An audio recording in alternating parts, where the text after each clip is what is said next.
All right, good morning, Warhawks. This is Colonel Wilson. I'm here with my wingman, Chief Blazier, just like every week. And here today we have special guest, Master Sergeant Alonzo from IAFA. Sergeant Alonzo, welcome to Freeform Friday. Thank you, sir. Thank you for having me here. Yeah, our pleasure. So it's episode 8. I am super excited about today. So there's a couple different reasons. First, it's not only Freeform Friday, it's Fun Friday, and Chief and I will be out and about acknowledging and recognizing our airmen later today.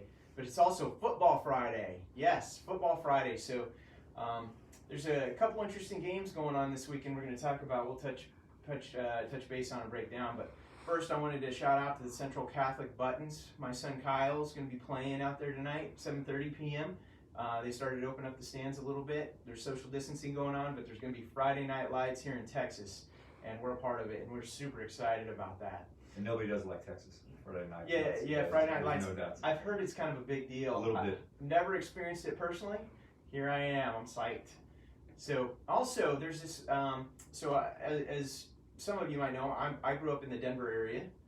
Chief grew up in the Tampa Bay area. I'm a huge Broncos fan.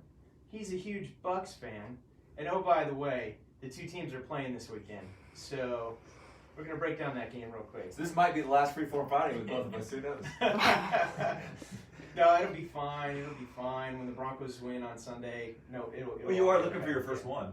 We are. That's true. So okay, not this week, sir. Yeah, Yeah, not this week. yeah. Well, at least our quarterback's not 50, so that's good too. But I hear you guys got. But he eats well. He's got it figured out. He does eat well. A lot of planking, I guess. A lot of planking. So quick breakdown of the game. My Broncos have hit the injury bug. Our starting quarterback, Drew Lock, is out. Von Miller is out for the season. Our best wide receiver, Cortland Hunt, now is out for the season. But we drafted Jerry Jeudy, and we got our tight end, Noah Fant. Our defense has played really well, so we're super optimistic about playing against 44-year-old Tom Brady. I think he's 44. 44-year-old Tom Brady, but he looked pretty good last week, Chief. I don't know. I think you guys are the 6-point favorite this week. Yeah, we are. I checked the spread before we came in here, sir, and I think for us, I think it's our defense is actually the thing that's the most exciting. They're fast to the ball. They swarm to the action, and we'll see. It'll be interesting. Tom Brady's he's got to work out every day. He's got to carry those rings, in the arena and everything. It's a lot of weight, sir. But we'll see. I think Gronk gets in the end zone this week, and but I think it'll be pretty competitive. You got some good tight ends. We have a lot of tight ends, and they're all very good. There's tons of talent on the field, but talent doesn't win games. They still got to play as a team. Got to play. So we're still coming together. We're still gelling. A lot of new faces, but a lot of people excited at Tampa Bay. Yeah. So we were sitting here talking to Sergeant Alonzo. Sergeant Alonzo is a Cowboy fan. Yes, sir. Had a pretty big win last week. Beat the Falcons 40-39. I can see all the boos online right now. Boo. Oh, close game, right? Close game. So, like I was telling you, sir, earlier, 1-1, but I don't know how it's going to look for the rest of the year. We get defense-wise, everything is going through. So that last game, I was already checked out first quarter. I was done. I was throwing the jersey away and everything, but they ended up pulling it out, so surprised me. So we'll see how the rest of the year. I think our hearts have to go out to Falcons fans. I mean, like between the Super Bowl and then they must have relived that a little bit while watching that game. Like you guys had no business winning that game, but you fought back. You fought back, and they got to finish the deal with the Falcons. So you got to finish the deal. It's about executing. It's about closing things out, right? And I think we're pretty notorious for that in the 37 training wing. We execute. That's what we focus on. So we're an execution wing. We execute. So fun talking football this morning, but there's a couple other things we want to touch on too while we're at it. So some changes going on JBSA. I want to get the word out. So as of the 25th, I think that's today, 25th, we are now transitioned from HPCon Charlie to HPCon Bravo Plus. So what does that mean for everybody, right? So we're getting the word out. We put together a couple slides. The 502nd Air Base Wing has been really good about pushing out information, but just to summarize, some of the gate hours are changing. Some of the services around the installation are changing. They're opening up a little bit more, and by changing, I mean opening and going to be more access. Some of the rules for having visitors on the base are changing. So as previous to now, it's required a commander of the organization to approve any kind of visitors from off base. I think that's going to change. They're going to be less restrictive on that.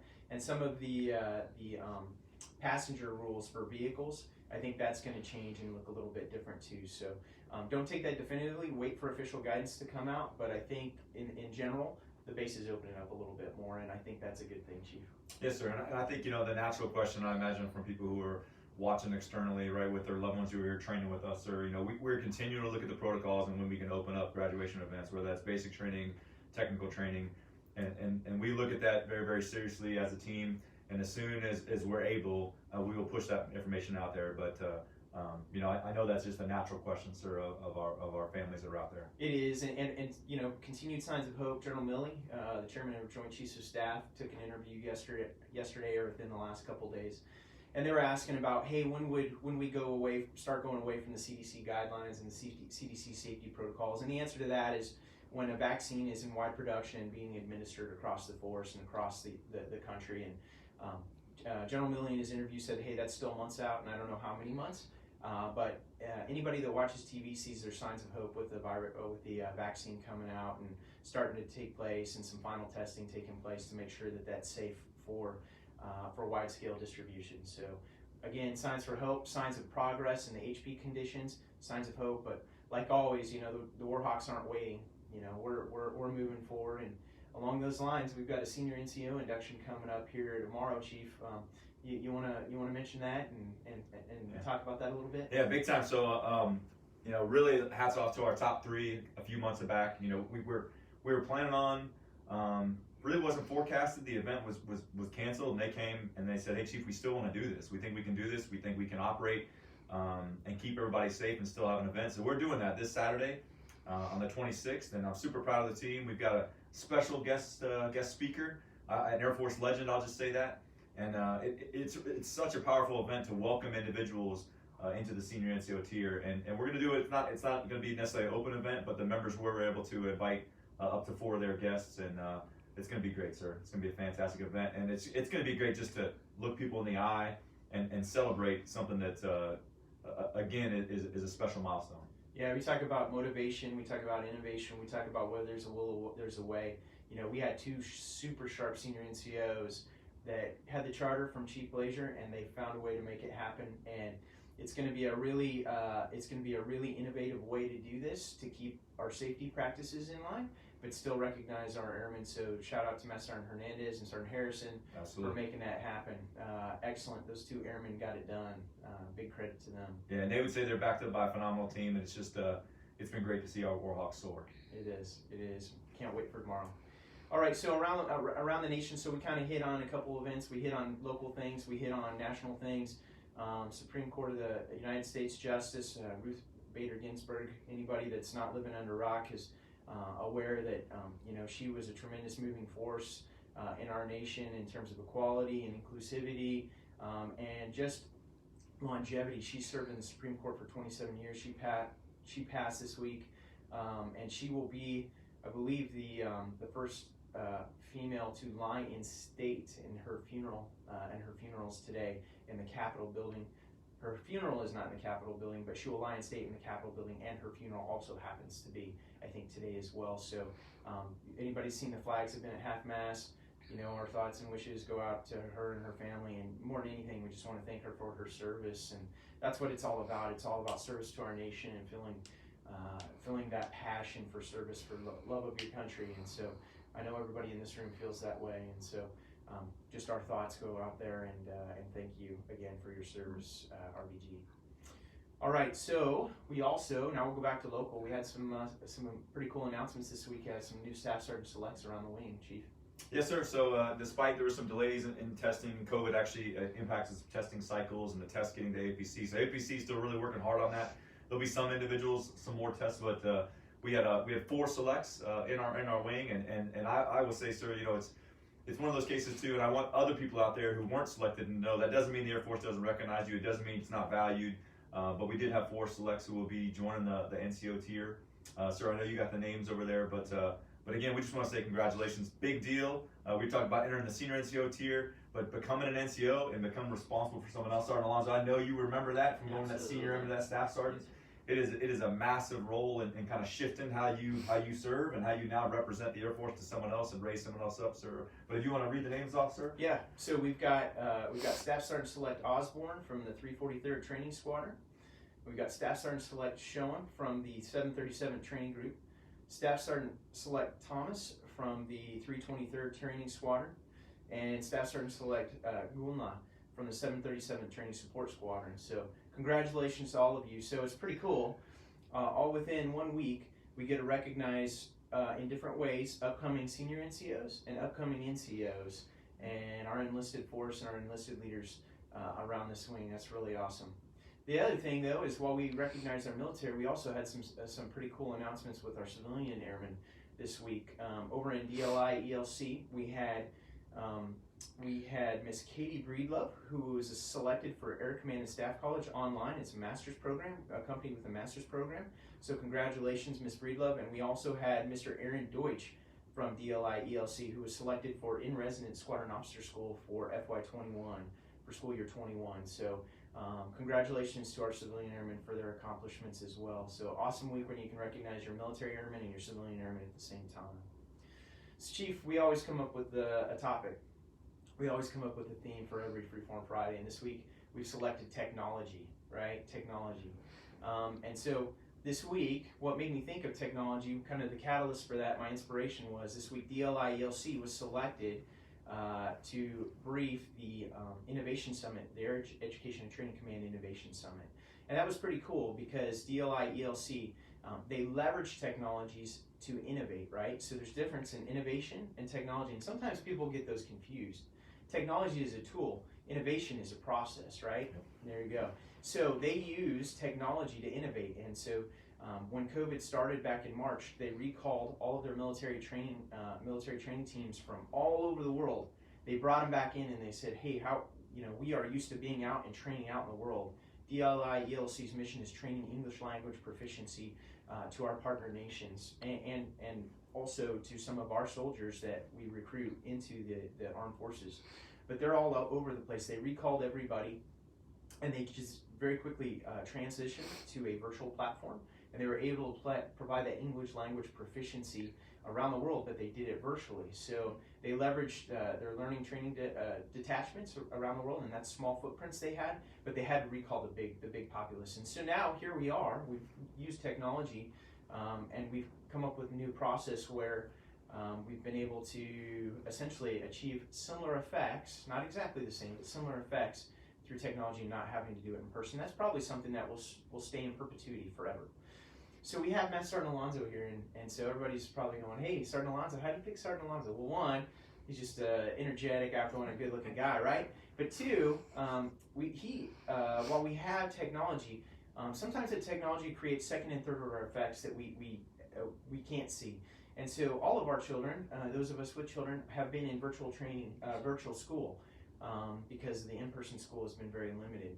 And so Sergeant Alonso over in IAFA took a look, and he was hearing from a lot of his peers and a lot of his coworkers that they were struggling too, just as he was. I've struggled with it too with my daughter. Virtual school has been really challenging because we're not used to it. You don't necessarily have the interaction directly with the teachers. You don't get the students to interact with each other, and it just creates, and then also the parents have to be at home to facilitate it. So it creates a number of other problems while they're still able to go to school. So Sergeant Alonso, you want to talk a little bit about your inspiration for the support group that you stood up and what you did over there in IAFA that impacted the entire 37 training wing when it came to virtual school and some of those challenges? So like you said, sir, right, it all started from just hearing that there was a need out there for just to speak out about our unique circumstances. Me as a father of 3 kids, they're all attending virtually because right now it's uncertain, right? We don't know what to expect out there. So what was I going to do in my situation if I was having all these issues? I know my airmen were having these issues too, right? So we came together. I reached out to all the ISDs, the independent school districts here within San Antonio and JDSA wide, right? And we got that information, and we just shared it with our airmen. And we came up with solutions to all these issues that we were having. How was day one going to look? How was my schedule going to revolve around my kid's schedule? And all those unknowns, right? So we came together, we talked about it. We went down, row by row, speaking to everybody. What's your plan? How are you going to execute day one? How's it going to look like week 2, week 3? At what point are we going to start sending our kids back to school? And just being able to tie them with resources too, right? Every issue that we had, we try to tie it to a resource, whether it be the resource advisor here at JBSA Lackland, whether it be a resource advisor in the NISDs or all the independent school districts.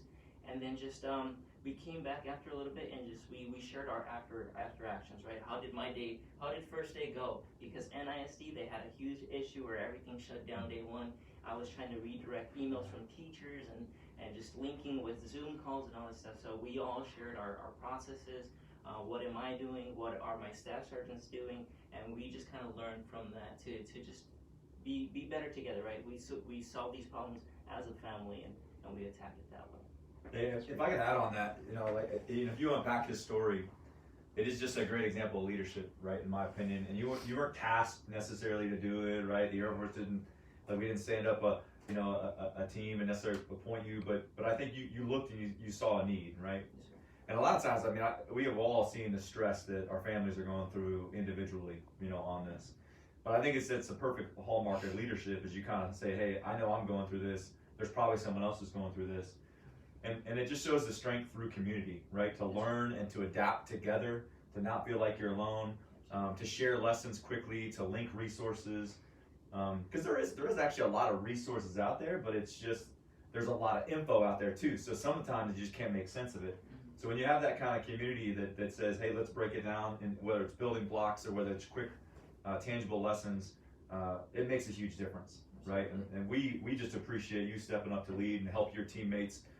Because that's what it's all about, having a heart for others and those through stress like that. So, yeah, when we went over a couple weeks ago, we were at IF and I said, Sergeant Alonzo, why'd you do it?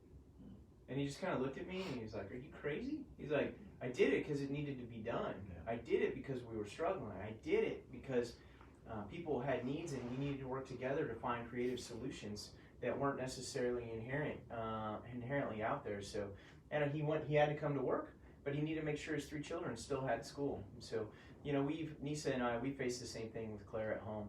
She's really struggling. She's an in-person kid, and virtual school for her has been a real struggle. And I know there's a lot of other folks out there that are going through the same thing. So the fact that you, as Chief said, that you led that effort, that you were like, I'm not going to wait around for somebody else to come up with a solution. Because a lot of us get into that mindset where, well, the school district or the base or whoever, I wish they'd come up with a solution. It's not about that. It never has been.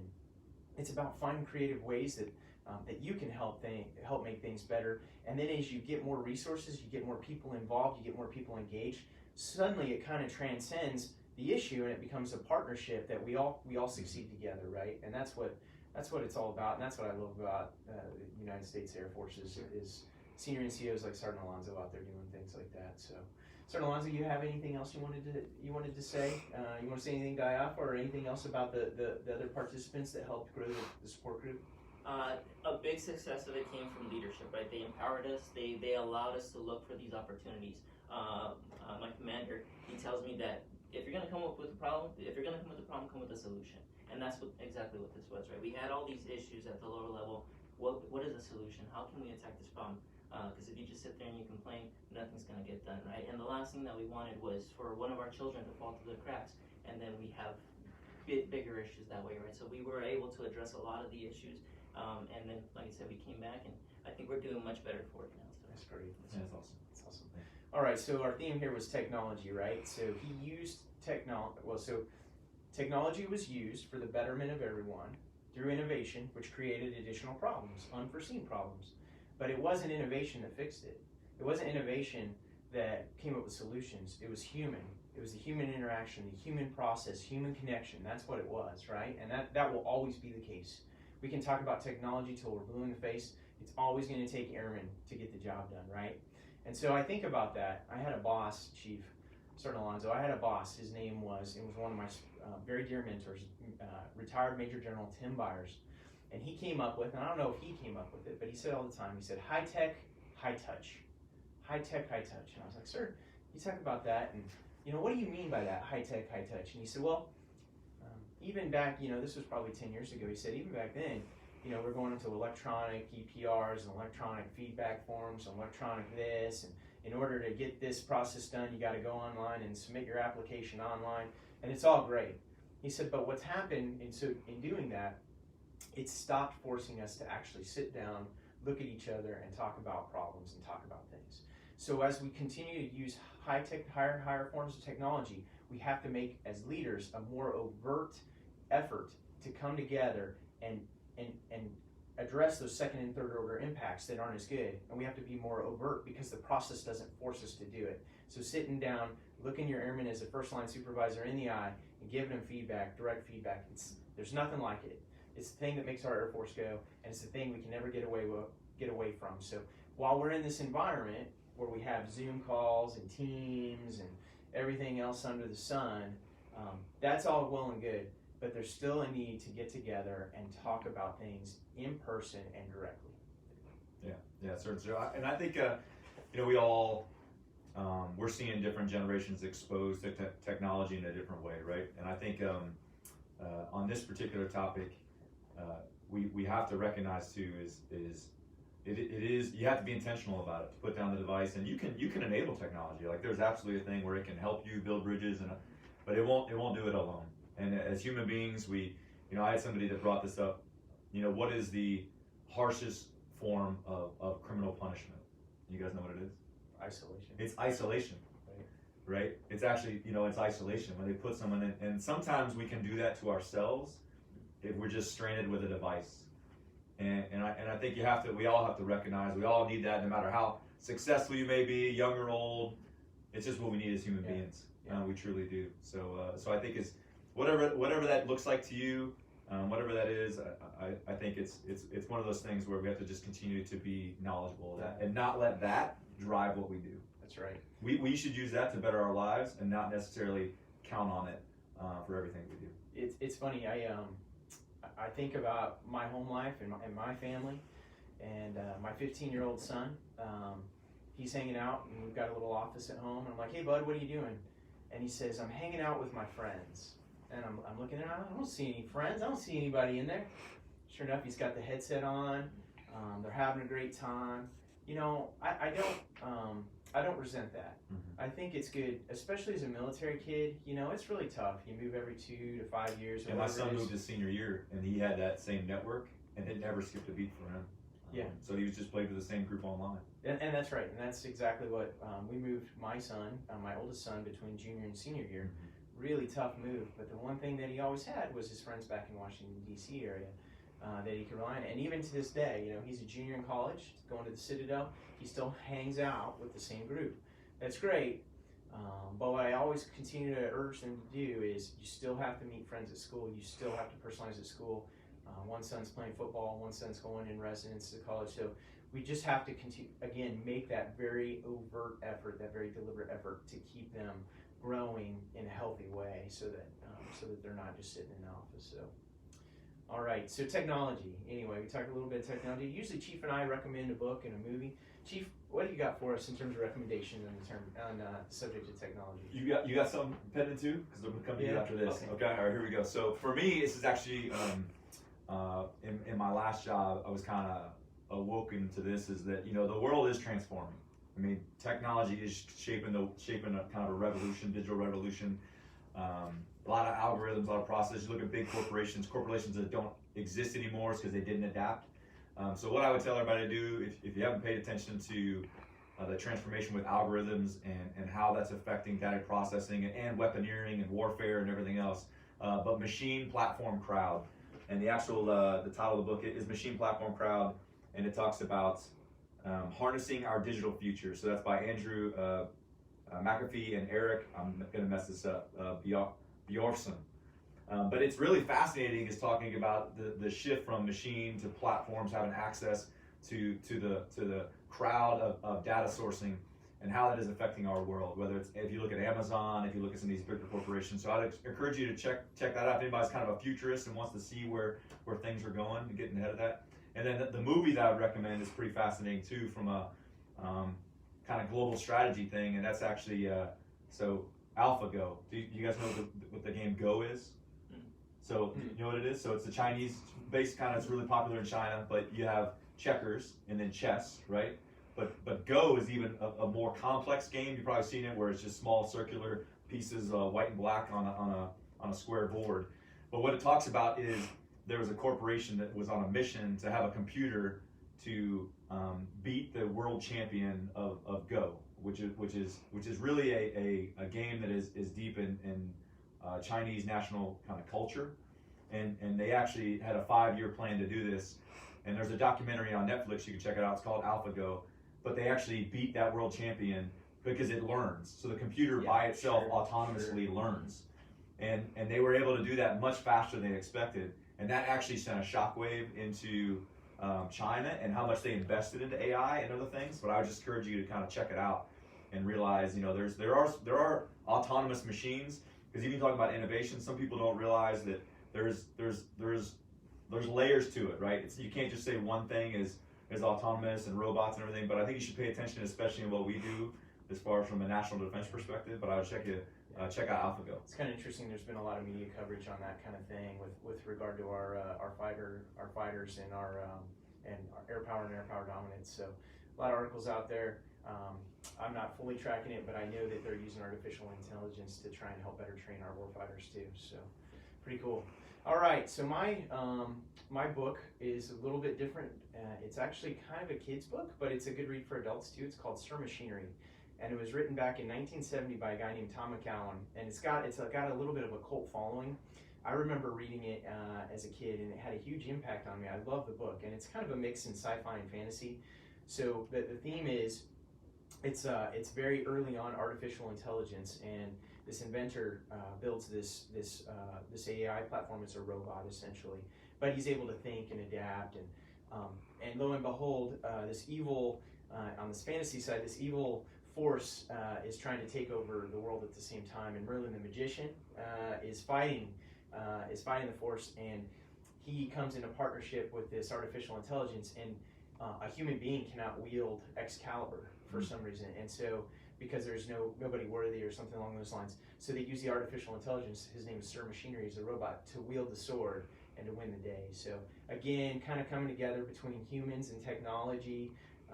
It's really uplifting, and so I highly recommend the book to anybody that has kids. It'd be a great book. I have a 10-year-old daughter.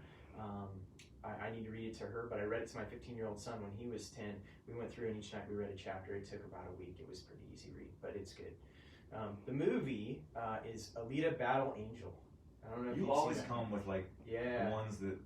I like is this the 80s? No. This is current. This was just a couple years ago, and it's a computer generated film.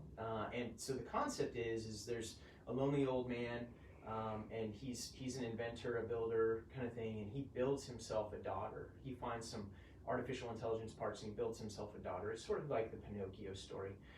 A little bit different, and he builds himself a daughter, and she's very innocent in the world. Oh yeah, she happens to be a really kick-ass platform that was, like a war fighter, and so he didn't know that when he built her because he just found her scrap parts. But he falls in, he becomes in love with his daughter, as you would expect, and it's a great story. It's an action adventure. Alita, like I said, she kicks butt. All throughout the film, because there's a lot of bad guys in this world. It's kind of a post-apocalyptic kind of thing too, and at the same time, it's the relationship between she and her father, and so good story. But again, humans leveraging technology can't replace humans. It can't replace love. It can't replace kindness and feeling. But you can use it. You can use it perhaps in other ways to help kind of enhance that. That was deep, sir. What's it called again? Alita Battle Angel. All right. It's pretty cool. Pretty cool movie. Sir Alonzo, you got any thoughts? He's still your pick? No, he didn't steal. So my movie recommendation would be Knives Out. I don't know if you guys have seen it. It's a nice like little murder mystery, right? Yeah. Kind of like the game of Clue. The head of the family gets murdered, and there's all the family members. Nobody knows who did it. They get a detective to try to figure out who murdered the grandfather. What are they trying to take his money? What's trying to happen? And it's just really good movie. It's a good way to spend the weekend, right? So great recommendation. Daniel Craig's in that, I think, right? Daniel There's a lot of good actors in there. Absolutely. That's right. Yeah, it doesn't play on Clue. Yeah. Mm-hmm. All right. Well, thanks for your movie pick. So, all right, that's going to wrap it up for Freeform Friday, episode 8. As always, Warhawks train to win. Thanks for a great week, Warhawks. It's been busy, and we got a couple big ones, a couple busy ones coming up. But we look forward to getting out and seeing you today. Sergeant Alonzo, thanks for guest starring here. Look forward to continuing to do this. This is fun. All right. With that, Warhawks train to win. We are out.